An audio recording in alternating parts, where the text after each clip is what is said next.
And I mean, I hope he never does, because I don't think he does anything that's like totally unacceptable from the terms of service standpoint. But he's great. On December 7th, 1981, 45-year-old James Von Brunn entered the headquarters of the Federal Reserve in Washington, D.C. I've helped him with not getting banned. Nice. After writing his name on the sign-in sheet, Von Brunn explained to a security guard that he was a photographer intending to take pictures of the boardroom inside. After being told he'd have to wait, Von Brunn sprinted up the staircase, and the security guard swiftly I didn't know this him. shit. Von Brunn was then met by another guard in a corridor and promptly pulled out a sawed-off shotgun. Before he could pull the trigger, Von Brunn was overpowered. In a bag slung over his shoulder, security recovered a .38 caliber revolver and a hunting knife. He then claimed to have planted a bomb in the building, which turned out to be a hoax, leading to the building being evacuated. He said he was distraught over high interest rates and the state of the economy. Driving throughout the U.S., through its countryside and urban areas, through cities and towns big and small, the corpses of industry litter the landscape. Abandoned factories, plants, and yards are reduced to overgrown and decaying structures. Whole towns and cities have been gutted by the void, causing a mass exodus of working-class communities. The factories that sustain the lives of millions of families... By the way, this is going to trigger every neoliberal, because they will say that it's not actually Carter that was responsible for the increase in interest rates, but also at the same time, interest rates increasing was not necessarily bad. So I'm just letting you know, trigger warning for all the neoliberal Andys in the chat. You are going to get very angry at this video. Is this guy conservative or anti-liberal? No, he's not. He's not a conservative. He is anti-liberal, but he's not conservative. Were not killed off by Sushi the kebab guy. gradual Thank you for the 10 this process of neoliberalism or Reaganomics, but by a deliberate policy exacted on the economy all at once. Yeah, the famous Gaddafi supporting conservative. Actually, to be fair, Gaddafi is such a mishmash of like different kinds of politics that in sometimes was like very self-serving, and in other times was so incredibly fucking unhinged that like you could technically have some conservative Gaddafi fans. So I don't know, I guess. Indeed, Ronald Reagan has been a convenient scapegoat for liberals to unload all of the ills of the economy onto. And while his fiscal policies have set the stage for deregulation and cuts to social spending, causing a massive wealth redistribution to the upper crust, it is the monetary policy from just before his presidency which set the stage for the 1980s.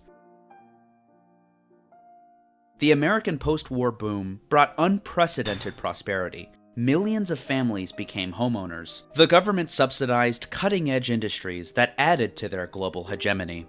But, of course, the side effect of a booming economy is inflation. The Federal Reserve is in the position of the chaperone who has ordered the punch bowl removed just when the party was really warming up. Inflation had become out of control in the 1970s, and by 1980, the Consumer Price Index showed an annual inflation increase of 13.5%, the highest it's ever been. President Jimmy Carter was sandbagged for the state of the economy, and therefore inflation was the Democratic Party's cross to bear. Carter made the decision to shake up monetary policy in a dramatic way, and would appoint a towering figure, both metaphorically and literally, as he stood at 6'7", one of the most influential Federal Reserve chairs in its history, Paul Adolph Volcker Jr. Paul Volcker would be chosen to be the executioner of the economy, and the Federal Reserve marched in lockstep with big banks to achieve that. By the way, speaking of which, one of the deflationary mechanisms that Nixon implemented at the time, which is so interesting to think about, called the Nixon shock, is something that like is almost entirely unimaginable now. He's probably not going to get into that right here because he's talking about like the Democrats and the Democrat appointed individuals and their neoliberal economics and their like neoliberal policies that actually eviscerated the American economy. But regardless, I want to talk about the Nixon shock, and not the top of the hour ad break. You know, that's not what I'm talking about. Obviously, that's shocking to you if you're new here. You're like, what? A 3-minute ad break at the top of the hour? Yes, that is what's going on. At the top of the hour, there's a 3-minute ad break. Don't be fooled, though. You can avoid those ads as long as you subscribe for $5 or for free. Okay? Even if you were shocked, you can avoid those ads by subscribing or by getting gifted a sub. Here's the 3-minute ad break now. Sushi Kebab Guy, once again, thank you for the 10 gifted subs, allowing 10 people to no longer see the ads at the top of the motherfucking hour. Okay.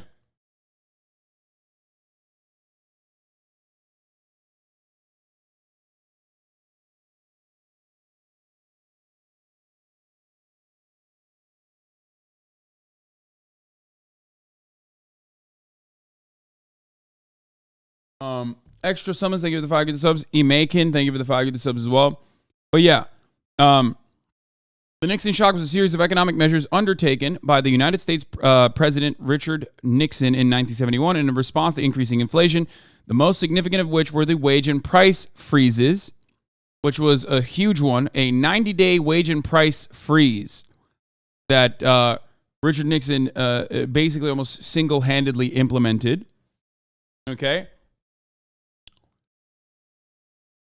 I just played a hex on you for that doctor segue. Okay, that's mean. Please don't hex me. I am a supporter of the TikTok witches. I'm a supporter of witch talk.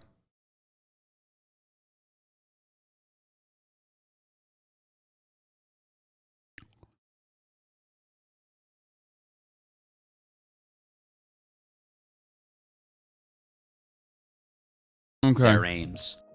Now, this video isn't just about how private banks influence Federal Reserve policy. You'll have to watch my last Fed video for that, which is on the screen now. But just as a quick review, the Federal Reserve System consists of a board of governors in Washington and 12 reserve banks throughout the Aren't price freezes something you advocate for considering home prices? Yes. No, I'm saying that was... It's like unimaginable that any president, let alone a conservative president, would advocate for price fixes or price fixing in any way, or a price freeze in any way, which also, like, on the other hand, also came along with a wage freeze as well. He said to unions that they were not allowed to increase wages in that 90-day period, just like corporations were not allowed to increase prices. The country. Back in 1979, the heads of the reserve banks were mostly chosen by the private banks in their districts. But what I didn't go over in my last video is the Federal Advisory Council, or FAC. Put simply, the FAC are private bankers chosen by the reserve banks who meet with the Board of Governors 4 times a year. In 1979, the FAC members included the chairman of the board of Citibank, for example. On September 7th, 1979, the FAC would have one of their routine meetings. It would prove to be one of the most consequential in modern American history. According to the minutes of the meeting, the bankers urged the governors to target the amount of money in the economy rather than concerning themselves with interest rates. To achieve this, interest rates would reach their highest levels in history. This monetary theory is otherwise known as monetarism and was popularized by Milton Friedman, probably the most influential economist of the 20th century, rivaled only by John Maynard Keynes. To show how impactful this meeting was, the Board of Governors would come to the same conclusion themselves 3 weeks later. The governors would not tell the president of their decision for a month. This is legal because the Federal Reserve is not obligated to inform the president about their decisions. Indeed, neither the president nor Congress were consulted about this momentous event, and their experiment would be implemented in earnest on October 6, 1979. There wasn't any question that the board knew that recession would follow.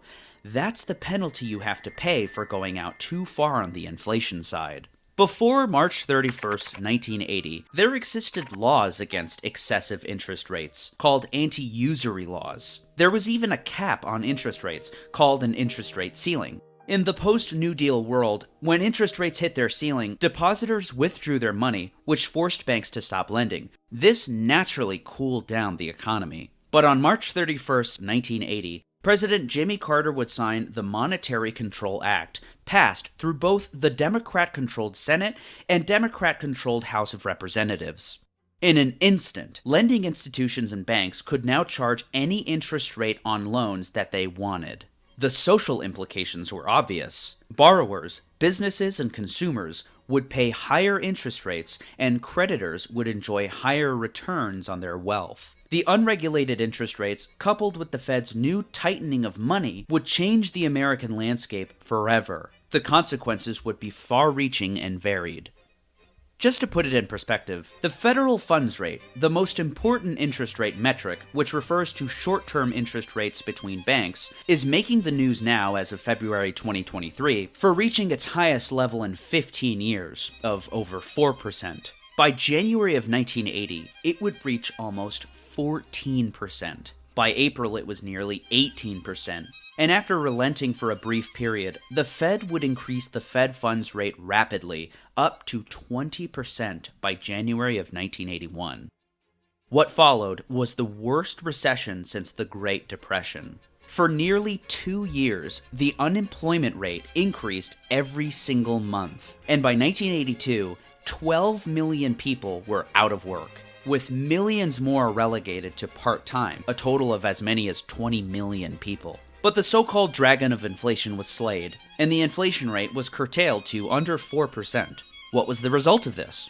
Well, the recession, as all recessions, was very profitable for banks and holders of large financial wealth, as explained in my last video about the Fed. Bankers enjoyed the high returns from loans made just before the recession and used the cheaper money from during the recession to invest and make even more money. Their cash and dollar-denominated assets started to appreciate due to low inflation, and they became extraordinarily wealthy. While construction, manufacturing, and farming took historic and permanent losses, 1981 produced more returns for banks than at any time in the 1950s, 60s, or 70s. And what did the banks do with all this wealth? Surely they invested it responsibly and carefully. Actually, they started loaning it to underdeveloped countries. To paint a picture of just how reckless and brazen American bankers had become, 9 of the largest U.S. banks' risk exposure, meaning the amount loaned compared to their capital, was over 200%. This meant that, if a country defaulted on a loan, the loss would wipe out more than 2 times the money that the bank had on hand. For the poor countries, what economists call least developed countries, or LDCs, things became very bad during the recession. For starters, the Federal Reserve raising interest rates raised them around the globe, so countries had to pay more for their debt. But on top of that, they lost their most important export market, the United States. The lack of demand created what is now known as the LDC debt crisis. The Fed mobilized to facilitate currency swaps, swapping currencies with countries, giving them much-needed dollars to back up their economies. This bided them enough time before the IMF would enter the equation. Starting with Mexico, the IMF would loan money to roughly 15 countries, culminating in the beginning of the era of the Structural Adjustment Program, or SAPs. SAPs were how the IMF would apply conditions to loans that included cruel austerity measures, including privatizing industries causing mass layoffs, suspension of price controls, wage cuts, and cuts to welfare programs in already miserably poor countries. These countries' budgets would be oriented toward paying back loans, which became I've explained this in very reductive terms multiple times over when I talk about like debtor imperial is utilized time and time again on the global south, where they basically lend you money, okay? And then they tell you if you want this money, obviously, you have to buy from our corporations, and you can only use it on specific things. And if you want to turn around and, like, I don't know, help prosper your nation through social spending, you can't do that. You're not allowed. Impossible given the high interest rates, which compounded, creating a larger balance sheet for them to pay every year. This virtual Ponzi game would increase the debt burden for years to come. According to the World Bank, another partner in the destruction of developing economies. So why take that loan? What do you mean? They got nothing. Why take that loan is such a funny question to ask.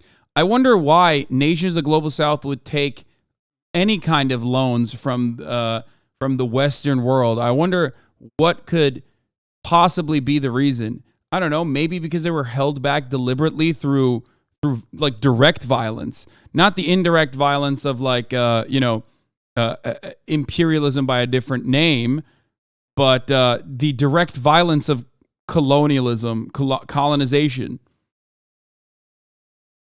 In 1982, the Caribbean and South America owed $330 billion in debt. By 1984, they owed $374 billion. As is widely known today, developing economies have never recovered from the sweeping neoliberal reforms. Yeah, Turkish people are permanently traumatized by the IMF, one of the biggest reasons why Erdogan was elected in the first place, yeah. The era of the Structural Adjustment Program. Over in America, unemployment reached 11%. Most of them were concentrated in the industrial sector: construction, mining, manufacturing. In fact, 23% of the automobile industry was unemployed, as well as 29% of miners and 22% of construction workers. Typically in periods of economic downturn and mass layoffs, the economy would pick back up and industrial workers were able to enter the job market once again. But in the 1980s, the manufacturing and industrial sector withered away and died for good. There's a reason for that. To many Americans, the idea of devaluing the dollar sounds like a bad thing, even vaguely unpatriotic perhaps. A weak dollar must weaken our mighty nation. A strong dollar means a strong economy. You would probably be surprised to learn that the strong dollar is, more than any... The CCP did the same thing with the Sri Lankan ports and is currently trying to do it again with countries in Africa. That is an assessment that is not shared by even neoliberals. Even the Foreign Policy magazine disagrees with your assessment. The countries certainly disagree with it because they take those loans.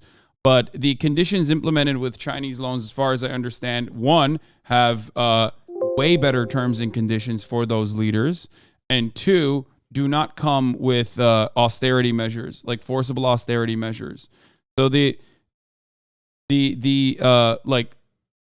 Chinese conditions, it seems, as far as, you know, up until today, Chinese loan conditions have been much more favorable than Western loans that they've gotten. For the record, it is so glaringly obvious. That much is so obvious that like the Atlantic and the Foreign Policy magazine have even openly admitted that it's wrong. Like, look at this. China cancels 23 loans to Africa amid the debt trap debate. This is from Voice of America. Like, when the Atlantic and Western media outlets that absolutely despise China and will use everything they can to shit on China are basically stating that, and the CIA itself, like its propaganda arm of the State Department itself, is openly admitting that the Chinese debt trap is infinitely more favorable. Like, this is the State Department openly admitting this. I don't know what to tell you.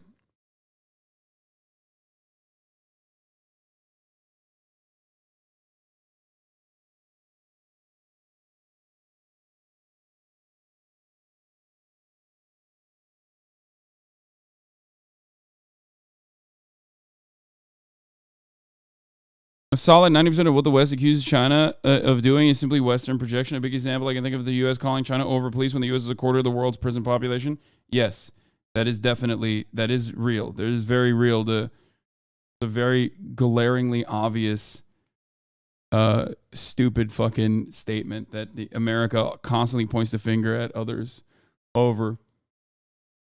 What is this?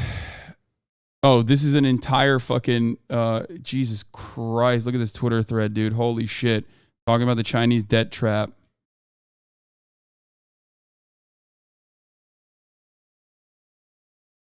Bidet marksman. As a result of China's rise for the first time since the fall of the USSR, there exists a pathway for countries to truly develop that doesn't require a choice between complete subservience to foreign capital or brutal isolation and attack. We found that China has restructured or refinanced approximately $15 billion worth of debt in Africa between 2000 and 2019. We found no asset seizures, and despite contract clauses requiring arbitration, no evidence the use of courts to enforce payments or application of penalty interest rates. Now, I'll just say this, though. However, this is why I always say, thus far, okay? I always tell you that the Chinese loan conditions are demonstrably better than IMF loans and do not come with the same kind of like austerity measure implementations thus far. That might change in the future. That might be worse in the future. But so far, it is significantly better. Okay? So much so that like Western outlets have openly talked about how the Chinese debt trap, in the same way that the IMF has engaged in, has been not real.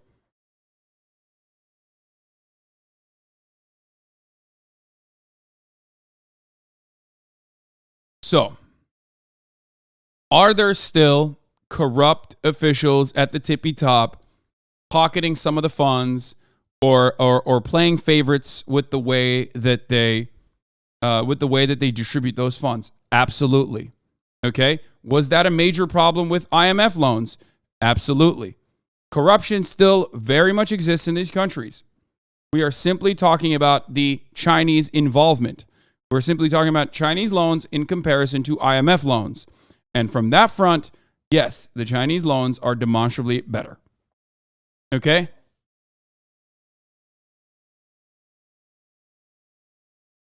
Now, is China, other than this, is China also utilizing these loans to curry favor with the global South? Of course they are. Okay, they're doing debtor diplomacy, if you want to call it that. Are they also sending a lot of Chinese nationals to these nations? They're also absolutely doing that. Will that lead to issues down the line? Perhaps.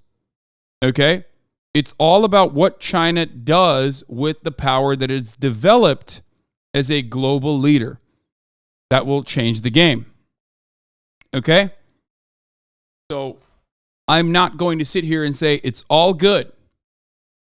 But with respect to what has happened historically and in contemporary society, in African nations specifically, with their involvement with the West, going from centuries of colonial exploitation and direct acts of violence to debt trap diplomacy and austerity measures implemented in these countries, to still, in some instances, owning like the colonial, some of the colonial exploits being like literally owning their fucking banks, controlling their central banks and what they can do, like that level of direct involvement.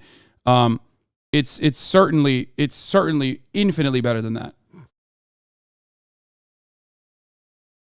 Yes, evil American order has decreased extreme global poverty from 38% in 1990 to 8% in 2019, only a 78% decrease since America became the unipolar power. That's really interesting that the neoliberal Faustini had chimed in while we are currently talking about China, okay, which is the only reason why extreme global poverty, which, by the way, is a metric that has been massaged so much so that it's like literally laughable. Faustini, come on, tell us what extreme poverty is. Give us the dollar value of what extreme poverty is.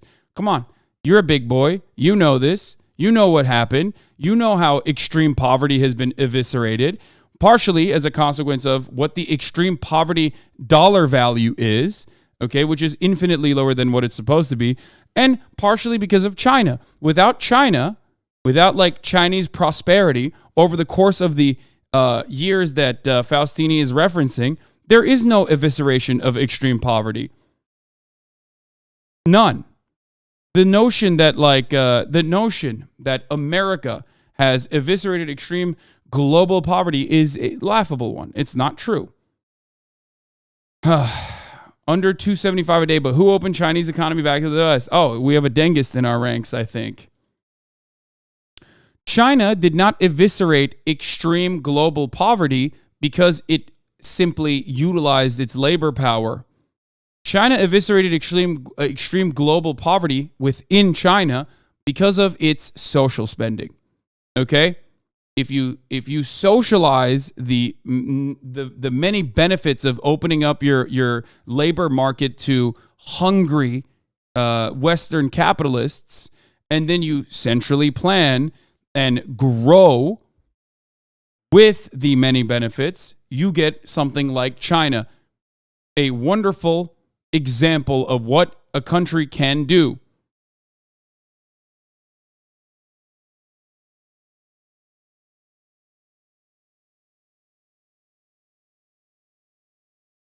That's it.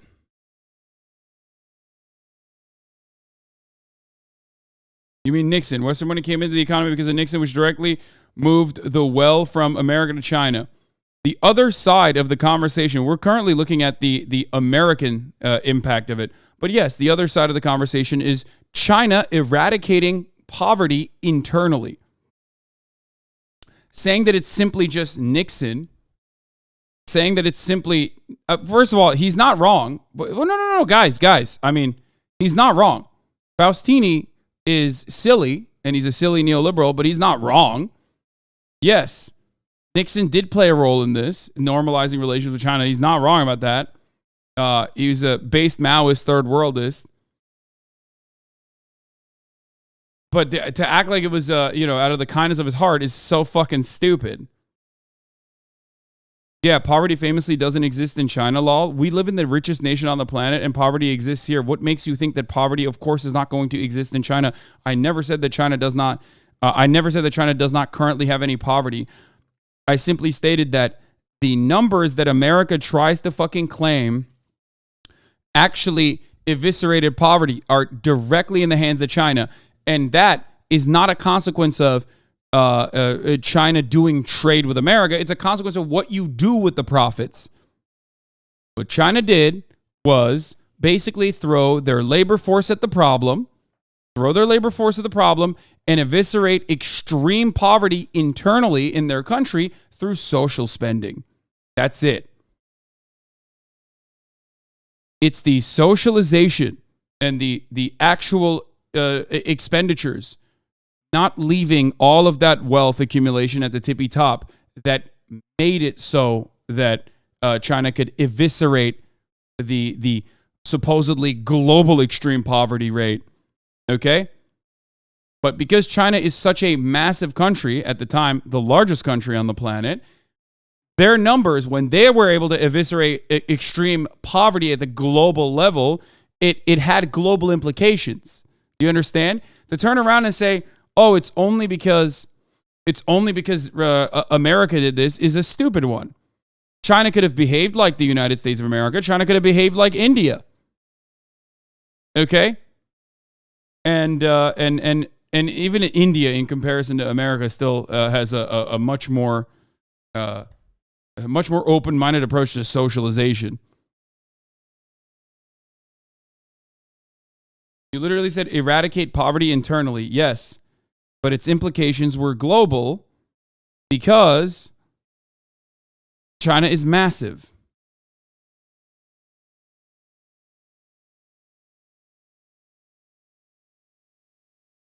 And that money came from a Western capital, right? It's not the only factor, but it's key. Yes. But I think what you're failing to understand here is that this is not a zero-sum game. Okay? It's not a zero-sum game. What you're failing to comprehend for some reason is that, one, nobody did trade out of the kindness of their hearts, but they could have. Okay? Imagine a world in which it didn't have to take the Chinese labor force eviscerating itself, okay, annihilating itself in an effort to improve Chinese prosperity overall. But we can't do that because someone has to make profits. And those who made profits in that were the capital owners, which moved manufacturing overseas. I can tolerate lip takes, but it's downright disgusting, claiming the world benefited at all. Multiple countries have been leveled and annihilated by the USA, as well as no one can afford shit. Now, even worse than 10 years ago when no one could afford shit, even back then. God, what a brain dead liberté. Yeah, billionaires are doing good. People / humans are not. Yeah. It is what it is. You gotta... Anything else, the primary cause of the decimation of American manufacturing This isn't a secret to economists and the board members of the Federal Reserve. The correlation between a strong dollar and weakening Burnage 9801. Refusing to cover Israel protests reaching over 300K in Tel Aviv because it doesn't fit your narrative. What narrative? What? You okay?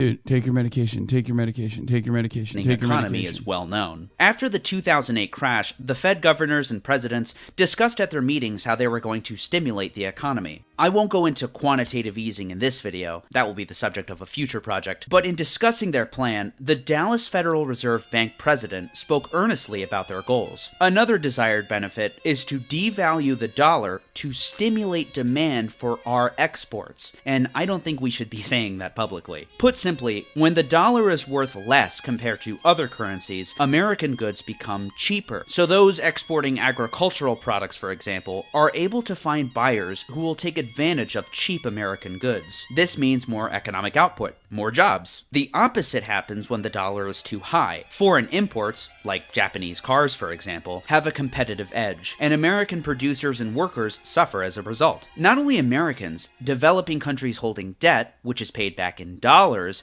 have a heavier burden as well. In this way, the consequences span far and wide. Even the president of the New York Federal Reserve candidly admitted as much. We are decimating our export industries. Volcker and I are extremely concerned about the long-term effects of the strong dollar. The rising dollar was caused by the high interest rates, which were higher than interest rates in other countries. Martin Feldstein, the Harvard economist and chairman of the President's Council of Economic Advisors, would agree. The fall in exports and the rise in imports that result from the stronger dollar are clearly causing unemployment and threatening individual firms with possible bankruptcy. The establishment economists knew better than anyone else what was going on. Even the architect of the operation, Fed Chairman Paul Volcker, relented that the dollar was a big mistake. I kept worrying about the dollar coming down with a thud, but by late summer of 1984, it became apparent that this was taking starch out of manufacturing. And that's putting it lightly. Jobs were extinguished, many of them high-wage unionized jobs. The destruction of the dollar was permanent. The high interest rates, the dollar, the unemployment, the outsourcing, all created a perfect storm, a sinister marriage of high interest rates and depressed wages. For the first time since World War II, the percentage of American families that owned their homes decreased. To quote William Greider, the old would lend their... I love this. Was it not because of immigrants? Yeah, no, dude, totally. Yeah. Once again, immigration has never been and never will be a problem, okay? It's when you have a two-tiered immigration structure that it becomes a problem. If immigrants are allowed to enter the workforce in the same exact way that natural-born U.S. citizens are able to, where they have the same set of rights, they can unionize and ask for a larger piece of the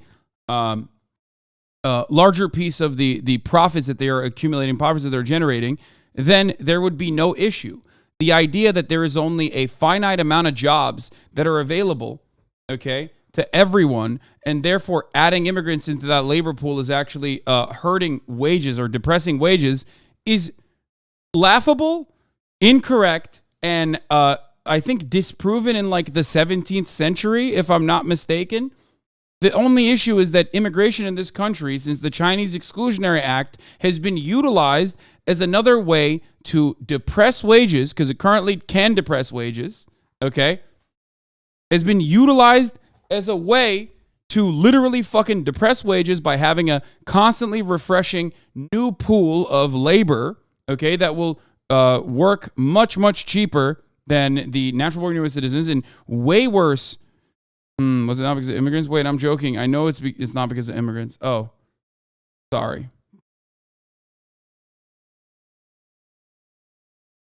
Well, it's a good educational moment regardless for a lot of people to understand, because most people don't recognize this. They literally think that immigrants are taking our jobs. No. Immigrant labor is not supposed to decrease or depress wages. Okay, the only reason why it currently does is because there's a two-tier immigration structure, is a two-tier labor structure in this country, a permanent underclass. And if it wasn't immigrants, it's also prison labor, slave labor within our carceral structure, both of which America actually happily employs on a regular basis. Slavery never went away in the United States of America. It just kind of changed its vibes a little bit.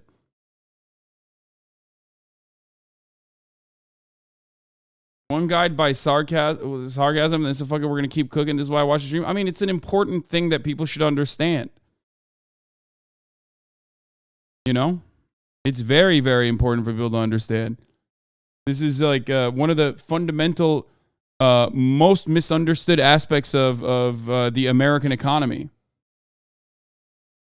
Money to the young at higher prices than ever before. Young families forming in the 1980s, setting out to buy a car or their first home, would confront credit terms and interest rates that would have terrified their parents. Double-digit mortgages and floating rates that left them vulnerable to default.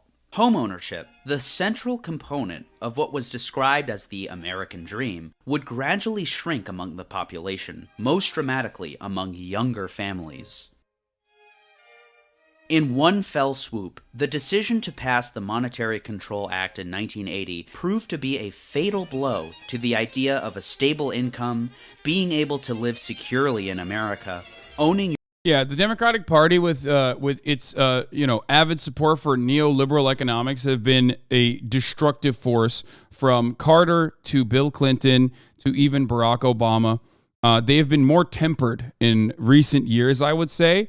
Like, in comparison to prior Democrats of the fucking 90s, especially, holy shit, dude. I mean, our Democrats now kind of look like socialists with respect to how awful those very same Democrats were at the same exact period in time. So, like, just remember that, like, whenever people say, like, oh, Democrats are the party of the working class, blah, blah, blah, like, there's a serious disdain for the Democratic Party for this reason. Like, Bill Clinton's awful anti-welfare policies, holy fuck, dude, just straight up ruined so many benefits in this country. The repealing of the Glass-Steagall is another reason why banks are, again, a destructive force on the American economy all the time. Meanwhile, we just always keep bailing out the executives and the actual people who receive those profits under the guise of, like, fixing the U.S. economy. And it doesn't seem to change at all. It's just their power seems endless, and it's always growing. The amount of wealth that they can accumulate seems endless and is always growing. Dodd-Frank and Glass-Steagall have had detrimental effects on the middle class. What do you mean? Like, oh, you mean the repealing of both of those things, not like the actual acts itself.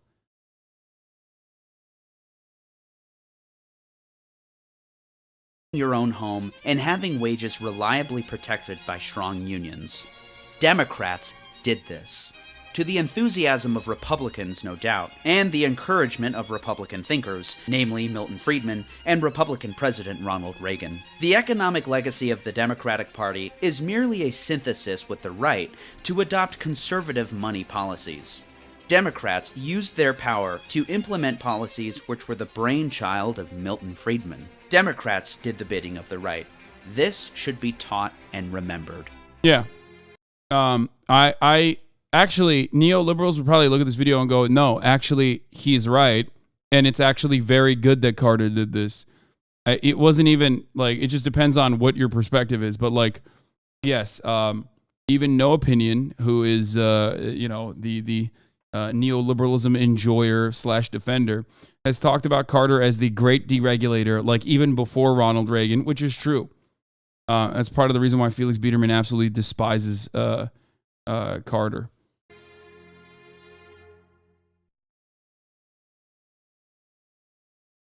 I need your help. This channel relies on donations and patrons. YouTube hardly monetizes my videos. I am humbly asking those who have the means to consider giving me a donation. I have a link for donations in the description right now. What's Faustini saying? Can you please, for once, let chat know that I'm a social democrat who supports a mixed economy? So I don't know why I keep getting called a neoliberal. Neoliberalism failed, and America should return to its FDR, Truman, LBJ liberal traditions. Can you please clarify so I don't constantly get hate like this from chatters? Also, immigration good, Hasan based. The reason why people call you a neoliberal is because you are a liberal still. It's like the idea that you're a social democrat, but you're still 100% not anti-capitalist. You claim you're a social democrat, but you bring up FDR as an example, right? Like, FDR didn't do this out of the kindness of his heart. FDR didn't bring about anything out of the kindness of his heart. He was pushed by the actual anti-capitalists to advocate for the things that he did.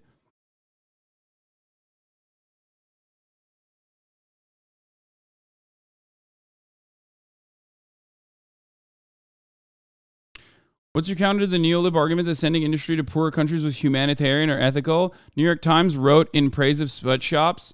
It's not. That's so fucking dumb. It's like the idea that it's a complete misunderstanding of how labor works, okay? Work is not